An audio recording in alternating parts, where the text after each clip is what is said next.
your question, you were, I think the two questions we were gonna, what was you said the changes we've seen so far in our lifetime, what was the rest of that? I think where I was going was, look at the changes in technology that you've seen in your lifetime. The events and the momentum that you've seen Moodle gain this past 2 years. Tell me what your perspective of that is, and perhaps what the future is going to look like. Okay. Yeah, it's sort of, it's on that same vein. The perspective of the momentum is just fantastic.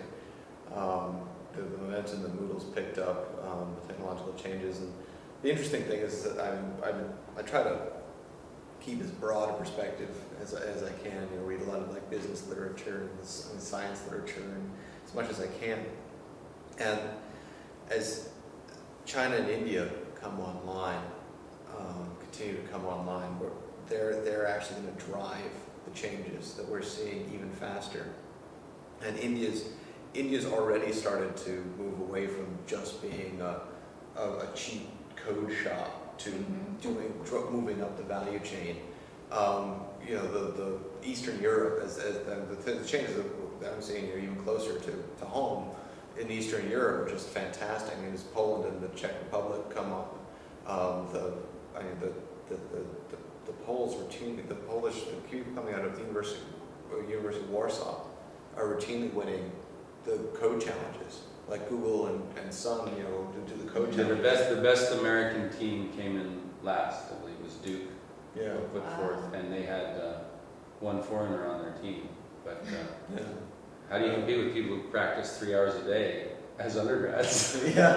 No, they practice programming, not football, but programming. They practice programming, and so but the Czechs are already known for their skill in industrial design.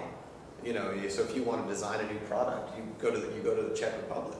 If you want to, their teams, their people in India who are working on trying to produce a $300 car, because that's where their market is that's where people can start to afford a car in India.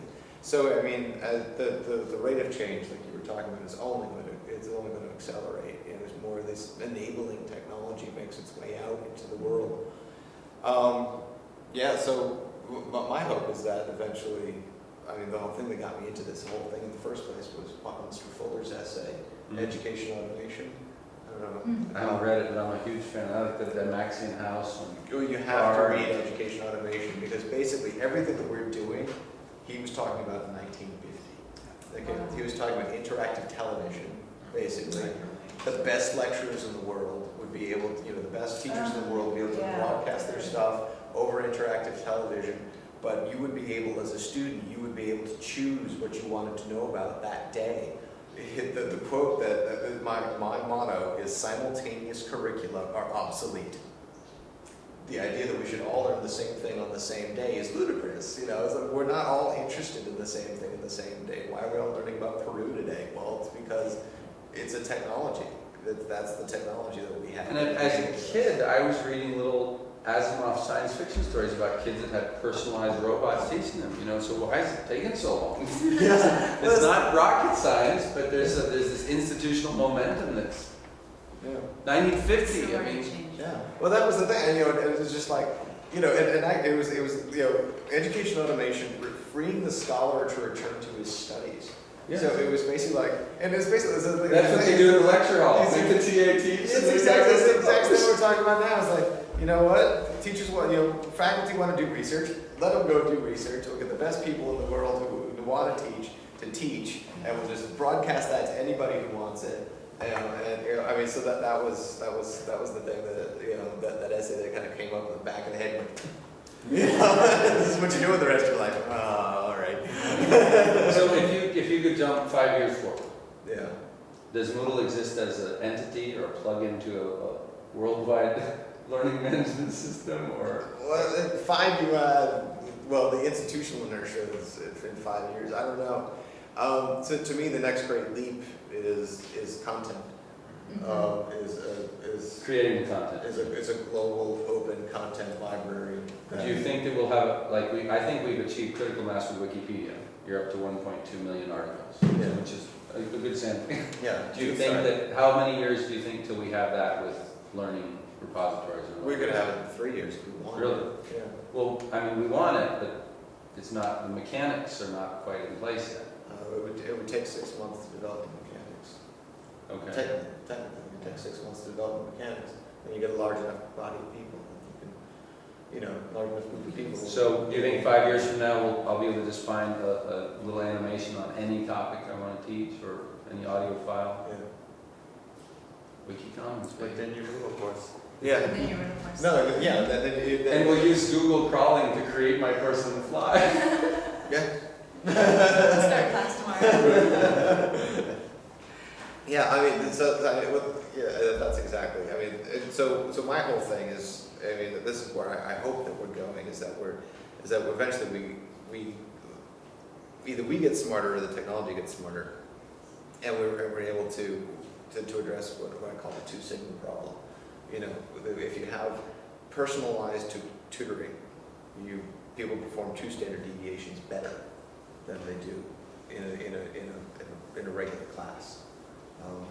There's quite a bit of evidence. Does that also translate to time spent? Oh no, it's one-on-one tutoring. So No, but over I mean, the same amount of time, if you're in a class with 30 people or you have a one-on-one tutor, you will perform 2 sigma. Right, so the implication is over 2 hours, you could perform the equivalent of 8 hours Yeah. in a class? Yeah. Okay.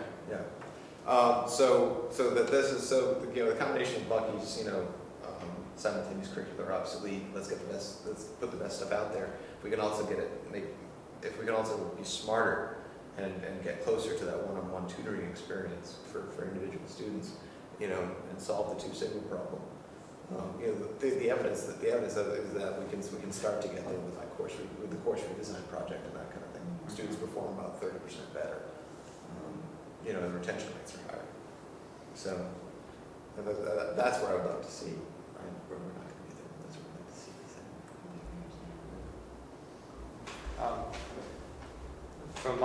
From my perspective, in 5 years, I think that there will be a couple things that will happen, and I think that a lot of it is really more political and an educational level of people making decisions than technical at this point. But I think that the idea of having a single platform that is used for information technology, for web access through K-12, through community college and higher ed, things like the statewide initiatives that Oklahoma is working on to provide support services at a statewide level so that teachers can more easily use the technology. I think that is going to be a major initiative that will happen in more and more states as we try to find a way to make it easier for teachers and professors to use this technology.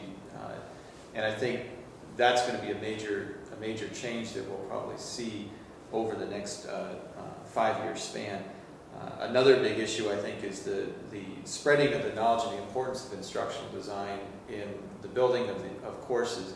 And as we can build things like learning design and shareable content objects into a repository that's easily accessible from the course, it will start to save teachers a lot of time when they're building a course. And then I think a big part of the difficulty of using technology is that the initial time to build the course and learn the system, it takes a very big investment of time. After you do that, then you have made that investment and you start to reap the benefits. And at this point, I think we're kind of seeing a bell curve where you have early adopters who are willing to invest that time on their own for the most part. Very, very few people have actually received a lot of support for doing that, taking half time, release time and learning the technology. But the early adopters now have been mostly invested that time on their own and are starting to reap the benefits of being able to reuse the courses and refine the courses year after year and semester after semester.